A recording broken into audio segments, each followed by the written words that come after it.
Welcome in, I'm Artris, and in this video we're going to be going over another green leader, 2 green leaders in a row. We started with Odin, now we're doing Bonney. Bonney's from OP07, but she does have some new support from OP10 that makes her rather strong, if not the strongest green leader out there right now. But before we go over the leader, the deck list, and everything in between, if you're new to the channel, please make sure to drop a sub, and if you enjoy the video, give it a thumbs up. It helps out the channel so much. I cannot thank you guys enough for the support. Additionally, if you'd like to talk about the One Piece card game outside of the YouTube comments, please make sure to join the Discord. The link for that is in the description below. So really quickly, with Bonney, she is a 5-life leader in green. This is when opponents attack once per turn, you can pay 1 Dawn and then rest up to one of your opponent's leaders or characters. This is very beneficial for her game plan in the sense that she doesn't have to counter out of a lot of stuff early to mid game, and even late when there are big bodies on the field. It means that the opponent has to swing very awkwardly in order for the most efficient attacks to go through. So she can rest anything, whether it is a leader or whether it is a character.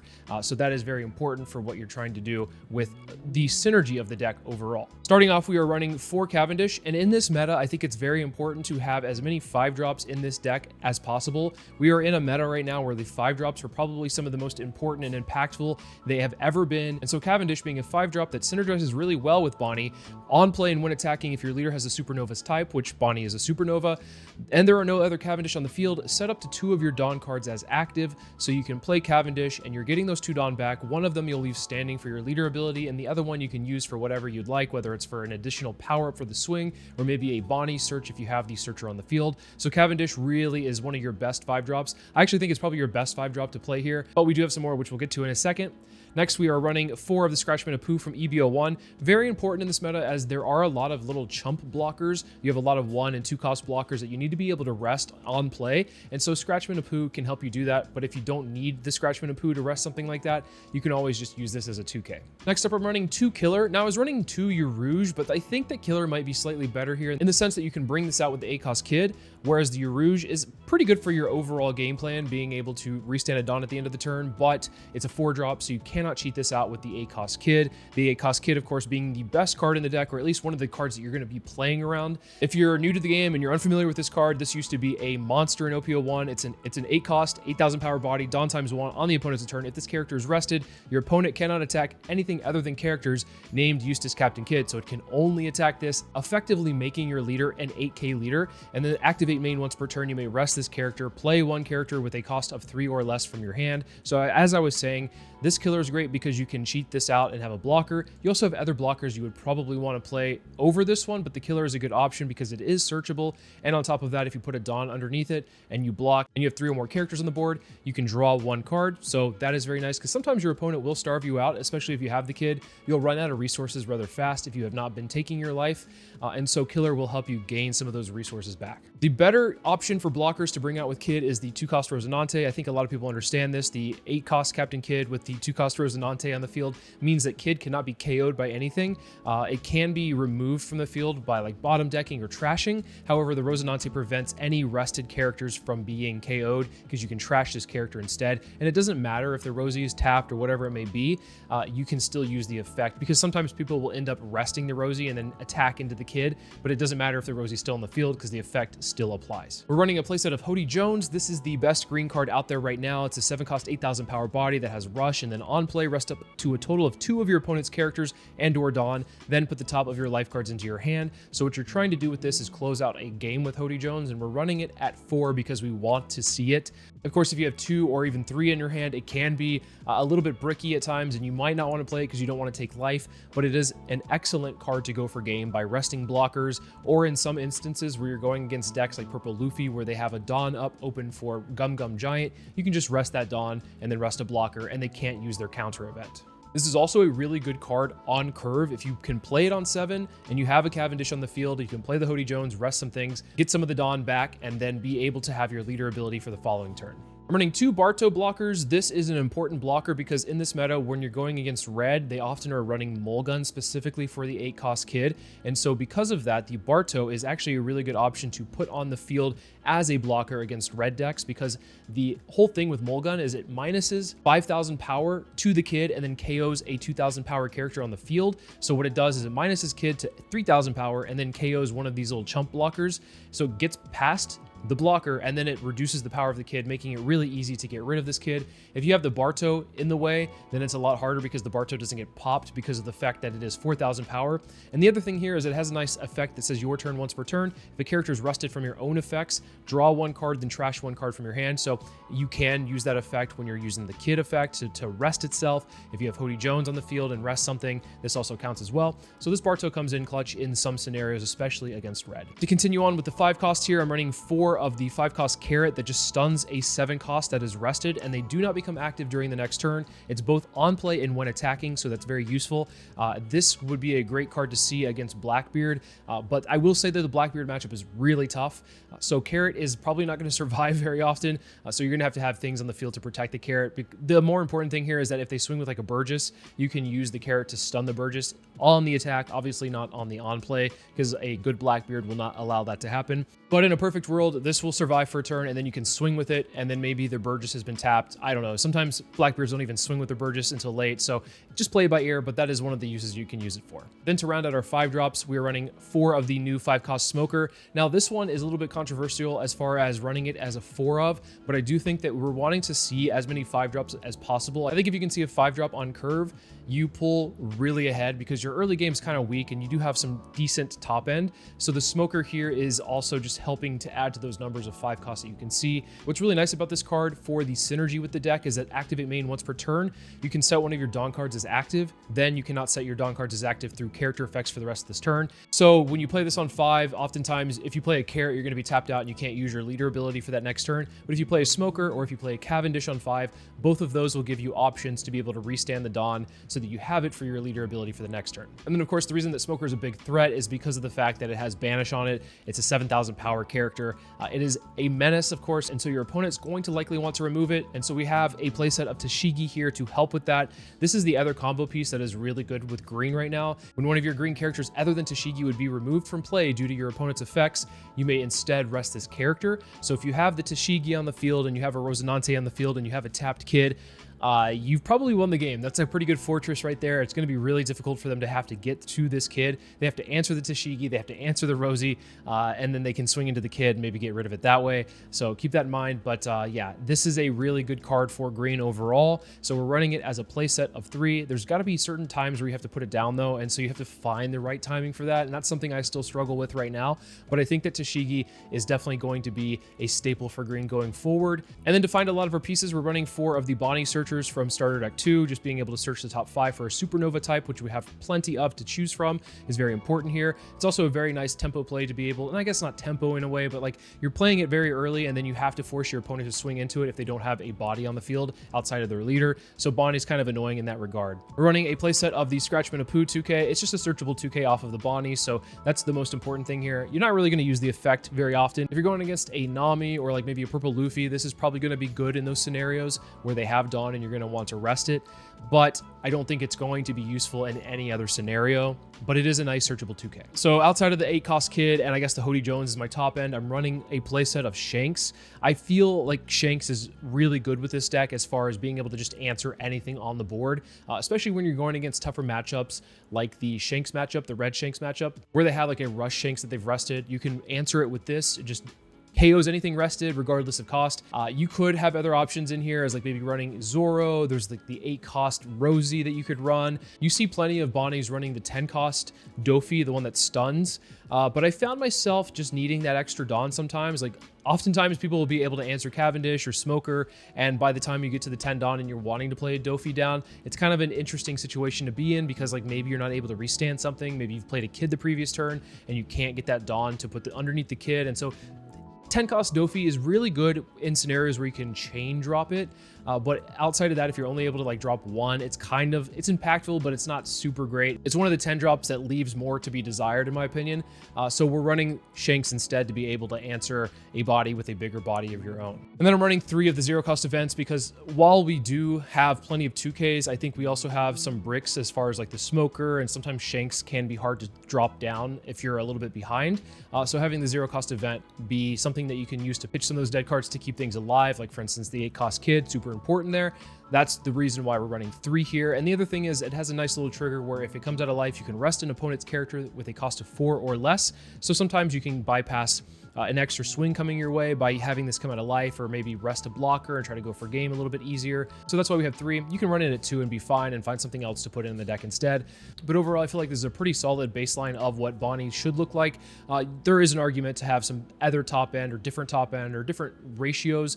I know that in the Limb video, I talked about having the 9-cost Zoro be your boss monster and really enjoying that card overall, but I don't really know if it's amazing in Bonney because of the fact that it doesn't really impact the board instantly, and you're going to be getting it down on curve, which will take you a little while to get there anyway, and you might want to be playing things like 8-cost Kid. Shanks is just really good overall, and Dofi's probably a solid pick to put in here as well if you want to try to do that. But overall, I think that the way that the deck is structured, you're trying to find your 5-drops and really apply pressure in the mid game, and then once you've applied all of that pressure, you can drop 8-drop Kid, you can answer things with Shanks. I think that Bonney's in a pretty good spot. I don't think it's necessarily going to be like an S or maybe not even an A tier deck. I think that some people are calling it a bait deck right now, but I do think that it has a strong showing overall in the meta because of the fact that we have this new Tashigi card. I actually think that the changes the way that the game plays a lot more. You are able to safely put out characters and feel like you can keep them on the board because of Tashigi overall. Regardless, let's take it in the sim and see how it does. All right, going against red purple Luffy, I'm going to take first here and mulligan this hand. Even though we had a Bonney searcher, 3 Shanks is not what we want to see. This hand is a lot better here because what we can end up doing is play behind the Kid in the late game, maybe get as many counter as possible before then, and then hopefully get a 5-drop here and there. I think this turn we'll just swing 6 and play out a Rosinante blocker. We don't need to keep a Dawn open for resting anything because there's nothing on the field to rest. And so if they play it correctly, they'll swing first and then play a character down, so I think that's fine. Here, their best play might be to go Bon Clay and then swing 7. They could also play out like a Zoro Juro if they're running that. I don't know if any red purple Luffy lists are running that anymore. I feel like they've cut it for like the event. Of course, the Bon Clay is pretty good. We're going to rest this Bon Clay and just get it off the field because that's a really good draw, Cavendish, because the Bon Clay actually is a little bit of a threat because we will start playing bigger bodies here. So we'll swing 6 into 1, get it off the field. I hope this Cavendish can survive. I know that some red purple Luffys are running like on 7. They're running like Ben Beckman, which is a really good red card. But Newgate's pretty solid as well. I haven't really seen too many Newgates in red purple Luffy, but I can see it being good here. Getting rid of this Rosie is really annoying. Here, I think we're just going to go ahead and search, see what we can get off of it. We'll go ahead and grab a Barto blocker. And then I think what we can do is we can just pressure face, go 6 at lead. And then maybe there's a world where we can actually just get rid of this Newgate since they counter it out. Looks like they're running more of a Whitebeard Pirates package, which is very interesting here. I could go 11, but I don't think that's... I think 10 is probably a little bit better here. 10 might be a better option. So let's go ahead and swing 10 and pass the turn after that. We could also just play if this goes down. It doesn't go down, so that's fine. They are running the 3-cost event. I was going to say if they let that go, we could actually just drop a Rosie blocker and be fine again, but unfortunately that's not the case. Didn't even matter because they could have Beckmaned it. So they're going to Beckman it, Newgate the Bonney, which I don't agree with, but I guess it's fine. 8 to face, we'll take it. And then here, I think we can play the 9-cost Shanks, get rid of the Newgate, and then just pass the turn. I'm okay going down to 0, I think, because we can just actually play behind the 8-cost Kid at that point, and then really pressure game, because they have only 3 cards in hand. So they're playing Miss All Sunday. This is an interesting list. It has a little bit of everything that you might want to see in purple and red. So that's good to see for them, I suppose. They'll go 9, and they'll go 8. Okay, so they have probably a Gum Gum Giant at this point. We can't really swing into like anything other than maybe the Beckman and just get the Giant out of the way, which that I think is going to be our best bet here. They are going to have to drop 2 cards if that's the case, which they have the Giant, an Uso Hachi, and then a 1K. So they have it. That's great for them. We'll go ahead and play the Kid, rest it out, and then play a Rosie blocker behind it, and then pass the turn. I think we're in a pretty good position here. It's going to be hard to crack through this. Not impossible, but going to be hard for sure. Especially with like purple running the 2-cost event that goes like minus 5,000. Looks like they have it. Gamma Knife. Eesh. Okay, so they just had answers for everything. It looks like they have the Beckman for the Rosie, the minus 5,000 for the Kid. I actually think we have to protect this here. They have 1 card in hand. We might be able to push for game this next turn with the Hody Jones. We'll go ahead and protect this Kid, and then they will swing another 7. They're tapped out. That's really good for us. We'll go ahead and protect it and then pass to us. Let's just poke them for 6, see what this card is in their hand. And then we can determine what to do from there. They take it. Let's swing. I think we can swing 8 pretty comfortably into them since they took the 6. Okay, they take it. Here, we play out the Hody Jones, and I think we just go 10-11. I think 10-11 probably gets there. Of course, the math might not be exactly there if they do get some good counter off of life, but let's see if we have it. We had it. Okay, so this is a favorable matchup for us, but they did actually have a lot of answers along the way. So kudos to them for having those answers, but it was probably a little bit closer than I would have liked.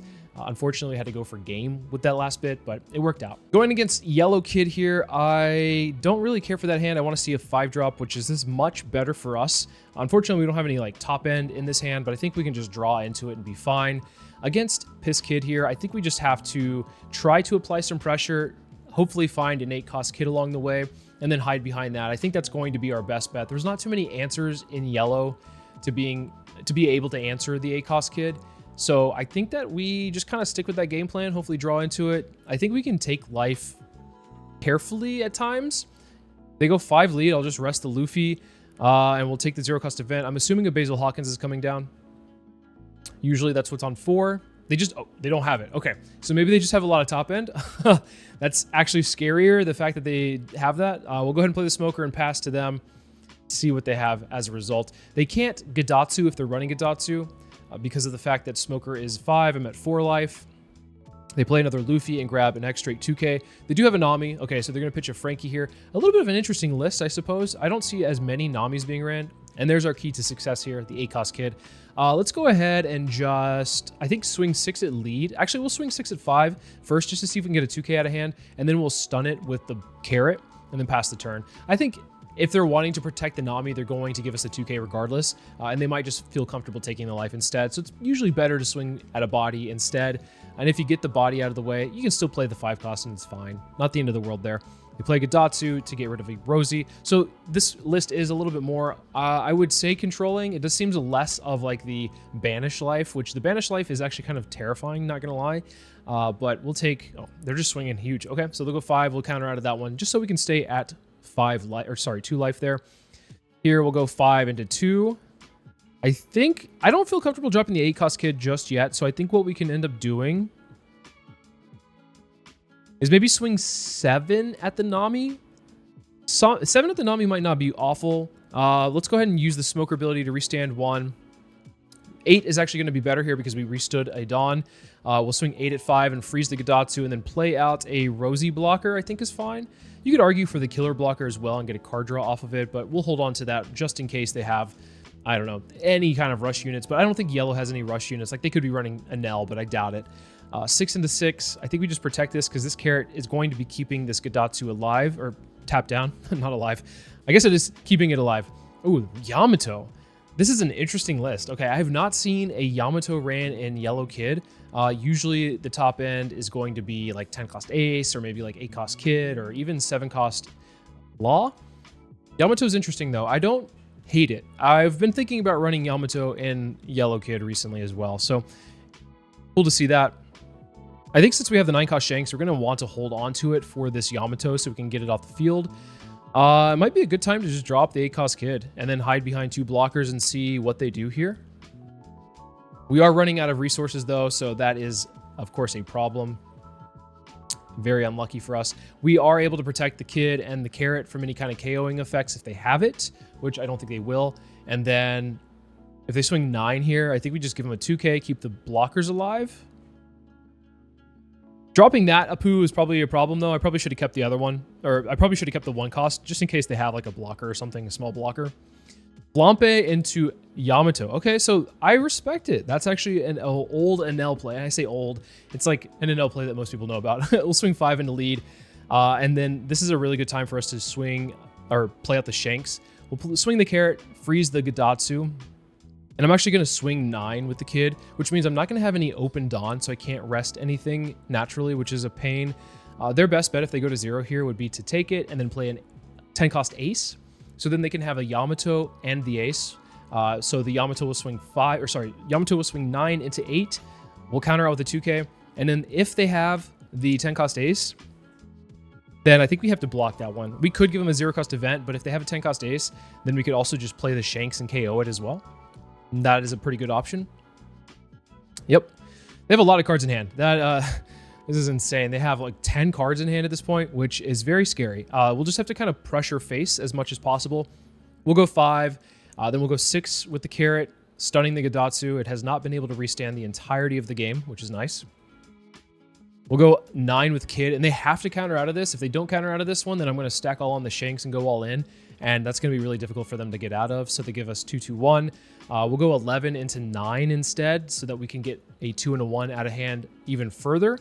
And then if they counter, they just let it go. That's great for us, and then we'll KO the other one with Shanks. We actually don't have anything here to protect the Kid, but they only have 2 swings. They also could potentially have like an ace swing for 10 into 8, and we do have a 0 cost event to be able to protect it if that's the case. But I think that they're in a really rough position. So they do have an 8 cost Kid to trash my top life. They play a 1 cost blocker. It would have been a good time to keep that that Scratch from Apu, huh?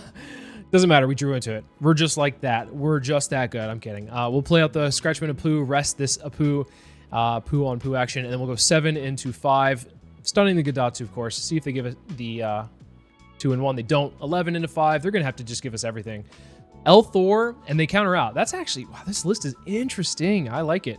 We'll go 9 into lead. They block 1K because they know they lost the game at this point. They're just trying to keep things alive. But yeah, overall, this matchup is a little bit interesting. If they're running more of the burn life variant, I'm actually a little bit more scared of that. But this, I actually thought was pretty good. The Yamatos worked out quite well.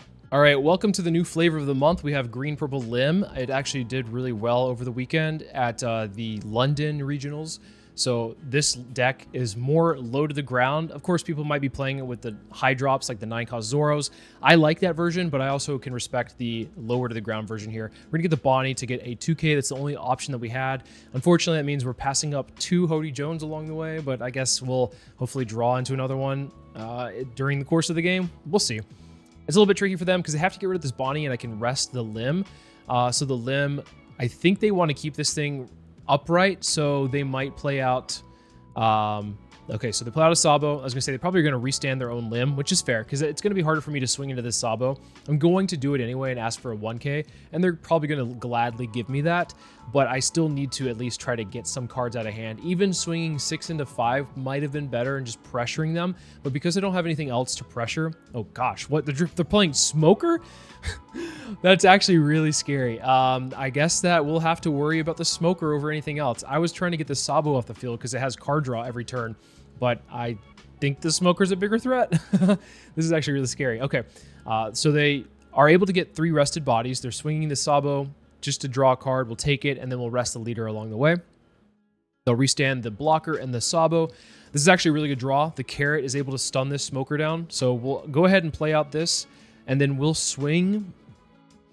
I think we just swing 6 first, and then get the standing Dawn back up. There's an argument to play out the Tashigi just in case they have like the 6 cost Sakazuki. That might be a consideration, but I think, hey, let's just make them have it and swing 8 instead and really pressure their face. They could block here, or they might just be able to counter out with 2 2Ks. Yeah, I was going to say they probably don't want to go down to 1, and I doubt that they would want to give us 2 2Ks, so blocking is fine there. We're not in an awful spot here. Let's just see what they do. They are at their full Dawn, so they could play literally anything, and I wouldn't have any clue what they could be playing. But if they're running things like Smoker, they might have more spice, and who knows? I'm not prepared for more spice if that's the case. I'm going to expect that this is a very similar list that topped in another Smoker. Okay, great. We need another Carrot then. I'm going to assume that this is a very similar list that topped to the one that was in London, because if they're playing all these like smaller bodies, I say smaller bodies, but like mid-range bodies, that was the whole goal of that deck. Very interesting list, by the way, where they were able to, oh gosh, 11 into 6, getting the Cavendish off the field. Yeah, I'm just going to let that one go, guy. There's no reason to protect it. We have another Cavendish ready to go on our end. They restand the Sabo, quite annoying, which means one of these Smokers will probably, I don't think I'll be able to kill it, so let's just swing face, really pressure them here, and then freeze the other one. It is what it is. But yeah, they have like the Smile package where they can use, I think it's an Orochi, that's like a 1 cost 2000 power that searches out a Smile event. Basically, you just search your deck and see what's in your life, basically, at that point, so that's pretty cool. Really interesting tech. Love to see it. 9 into 5. They have Blast Breath. Okay, that's cool. They're dumping a lot of cards here. Blast Breath is just a worse Giant, so love to see it. If it was Giant, if Giant could be ran in any purple deck, that would be absolutely just bonkers, but thankfully it's only in all the Luffy decks, since Luffy has every deck in purple almost, other than like yellow at this point. This next turn, I think what we can end up doing is we'll probably have to take the Smoker hit, unfortunately. They should swing the Smoker first, but that means they're not getting the card draw off of the Sabo. So they don't need it because they have the Enel. Enel's a really good card in this deck, being able to draw 3 trash too. Let's see what they trashed. So a 3-cost Limb and another Enel. Pretty solid play. At least their board is really full, and I think that's the whole point of this deck is just trying to spam the board for as many cheap cost things as you can get out for 3, right? I'm not sure exactly what kind of swings they might have, but I'm actually okay taking a banish hit if it means keeping my board relatively alive. 9 into 6. Okay, well, they get the card draw. Let's rest the Smoker and give them 2 2Ks. I think that's probably important to keep this carrot alive. 8 into 6. We're going to go ahead and give them a 1 and a 2. That could be, there might be an argument to actually let it go at that point, but I think that this carrot, considering that they're swinging really heavy into it, it seems to be posing a threat to them. So I'm going to keep it alive. 7. There's the Orochi I was talking about. Okay, so let's go ahead and play out the kid. We'll go ahead and swing Cavendish 6 into 5. See if they take this life. Thinking about... Wow, okay. Uso Hachi. Interesting. Let's go ahead and swing 6 into 5. We'll rest the kid. We're not going to bring out the Tashigi. I actually think we need the counter just in case. They might go really tall into the kid here. And we might be able to protect it, actually, based off of the way they swing. But regardless, this is buying us a turn. We took a life from them. They have to swing into this kid, invest resources into it. And then from there, we might be able to close the game out if we get a Hody Jones. That would be our best play. Otherwise, we might be able to split the Dawn pretty evenly between the Carrot, Cavendish, and Leader if they survive. Yeah, I wasn't expecting this kid to survive, to be honest. Yeesh. Let's go ahead and rest the Sabo so they don't get the card draw off of it. And we could protect it, by the way, but I don't think it's worth it. So let's just go ahead and pass, let them have it, and then see where they swing their... Okay, so 8 into 6. We actually can protect this. 0-cost event.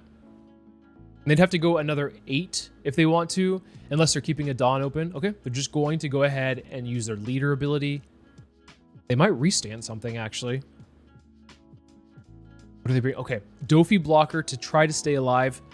Not a bad call here. We'll take the 5. Kind of a useless card at this point. The Shanks doesn't really matter. We're trying to close out the game here. I really wish I had Hody Jones. This is the perfect time to have Hody Jones, but alas, we do not have it. We'll go 9 into 5. Just pressure them really hard. And this is where it could be a little bit problematic. If we swing 9-9, they might have counter. We're just banking on them not having counter and then hoping to get a Hody Jones along the way. But I think we can really push through based off of how they've been countering out so far. They block.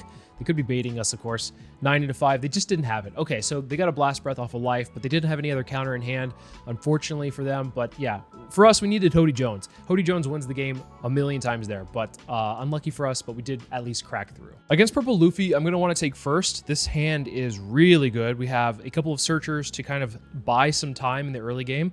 We can throw down a Smoker, which will be very hard for them to answer. And then if we need to go for game at some point, we have the Hody Jones ready to go in hand. All we need to find is maybe one big body like an 8-cost Kid or a 9-cost Shanks to really add some extra pressure where it will be needed.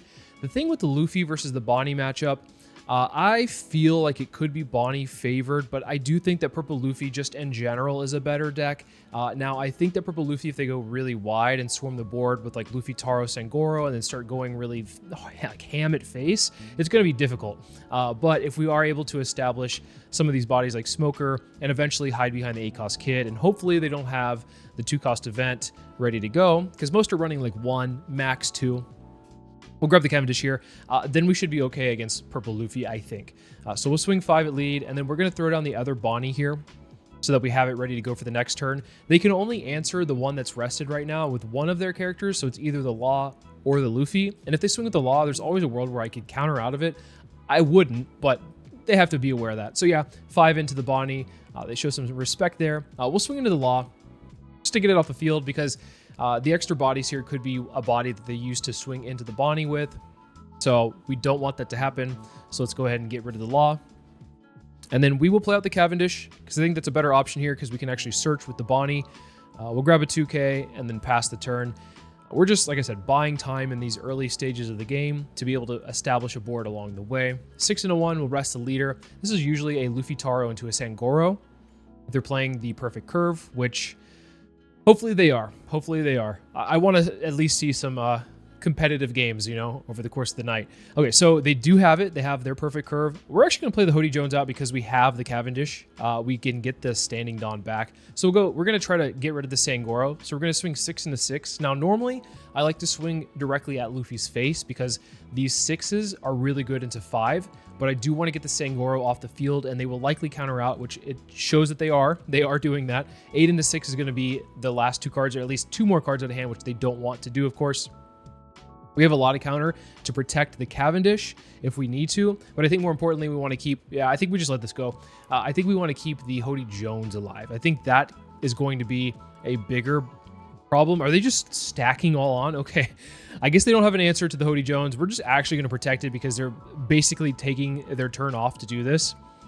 Even though it doesn't really make sense to, I suppose, keep it alive at that point. You could probably just let it go, but we'll swing 6 into 5 here. I don't think swinging 6 into the Zoro really does too much. I think I want to start pressuring their life a little bit. And if they only have 2 characters, if they only have 1 character on board, it's a lot easier just to get the leader ability off more effectively. Sanji is going to be a nuisance. They're probably just going to swing into the Cavendish, and I'll let it go, of course. I think that's more important to keep once again, keep the Hody Jones alive. Hody Jones is such a nuisance to Purple Luffy because of the fact that they have to counter out with like a Gum Gum Giant in order for it to be like, in order to get out of it effectively. Ooh, okay. That's actually a really good card to get. I think we actually play out the Shanks. We'll go 5 lead. We'll go 8 lead. I imagine they'll counter out of the 5. I imagine they'll probably do a Gum Gum Giant since they have 2 open. They're probably leaving 2 open in case there's a Hody Jones, but I don't have another one. I'm not going to rest their Dawn just yet. And then we'll go ahead and play out the Shanks, KO the Sanji, and the Shanks is going to be a real problem for them going forward because they don't have any big bodies that can answer the Shanks. If they play a Rush Luffy, it's not big enough to just swing into it alone, so that's really good here. The Shanks will also apply pressure into the bodies that they have on board if they need to. Now, they play the Queen. We could rest the Queen and just bypass and swing face, but I think we don't take 2 hits, I think is the thing. I think we take 1 hit and we rest the other, either a leader or the Zoro, whatever they decide to swing with. But there's a world where you could like rest the Queen. I think that's fine. I don't think there's a problem, but I think that they'll probably just use the Queen as a blocker anyway, so it doesn't really matter too much. We could also establish the Kid this next turn and play it with the Rosinante. So we have a few options at least going into this turn. 7 and 5 will take, rest the leader. We could do double Smoker as well, I suppose, but I don't like that play as much. I like just going 5. Let's think real fast. Yeah, 5 face. See if we can get the Queen block. They'll probably just give us a 1K. Hody Jones will probably get another Gum Gum Giant out of the way, and it's fine to actually get them out of the way now. I'd rather them get them out of their hand right now, as opposed to when I'm trying to go for the game. Yep, Gum Gum Giant, to be expected. Then I think we just swing the Shanks into the Zoro.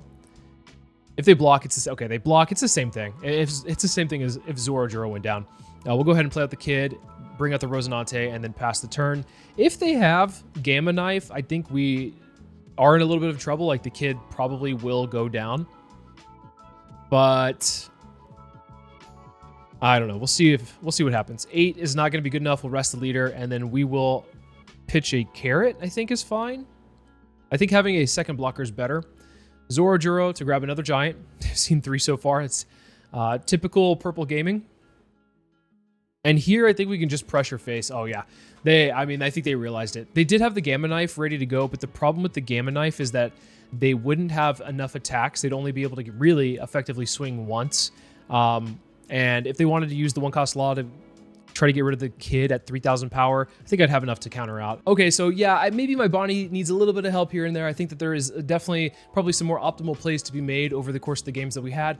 But regardless, I think that you're able to see the strength of what she can do when you have the right pieces on the board at the right time. And at times it feels like Bonney's just like playing really far from behind, and you kind of have to just like go all in at some point and really put in the pressure. And I kind of think that's where Bonney can steal wins. That's why like Cody Jones is a really good card to be able to like really apply that pressure when necessary. If I were to change anything here, I might change some of the ratios that we have. You could reduce a 0-cost event, as I mentioned in the intro, maybe reduce a Shanks by 1, and then maybe put 2 10-drop Dofis in just to test how it does, because of course Bonney has really great late game, and I'm only really running like 11 top-end pieces anyway, so maybe you could increase that a little bit more and have a more threatening late game. But of course you have to get there in the first place with the 5 drops. Those for me are pretty much never going to change. I need to have 12 in my opinion. You can run 11 and probably be fine, but for me, I need to see them on 5. Otherwise, I feel really far behind. Hopefully we see it more over the meta, because I do think that this is an interesting leader, and having green be in the meta is a pretty good thing overall. I know that green's kind of been like hiding behind the limelight for a little while, and I think with the bans, Bonney can feel a little bit more safe. As we saw over the weekend, there were plenty of green splashes or even green decks in general doing well at some of the like regionals, and I'm not sure if there's treasure cups over the weekend, but over the regionals especially, Bonney and green in general was really thriving. So it's a good time to be playing green. If you are interested in that color, let me know how you would build Bonney. What would you change? What do you think about the deck list? Let me know in the comments below. As always, thank you so much for watching, and I'll see you in the next video.